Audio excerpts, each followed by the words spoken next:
देखिए, UGC equity regulation 2026 जो संसदीय समिति के अनुरूप बनाया गया, यूजीसी ने उसको अप्रूव किया। उसको जिस वक्त इस देश में लागू किया गया, सबसे पहले बहुत मुख्य उद्देश्य हो जाता है कि आधार क्या था।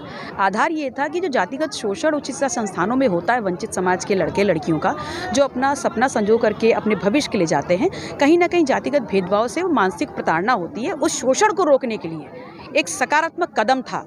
और कहीं न कहीं जिनकी सोच नहीं थी, भारतीय जनता पार्टी ने एक ऐसा षड्यंत्र रचा कि पहले इसको लागू करके एक समाज को सड़कों पे लाया, उसके बाद स्वतः संज्ञान लेकर के इसको सर्वोच्च न्यायालय ने बैन कर दिया, दूसरा समाज सड़कों पे आ गया।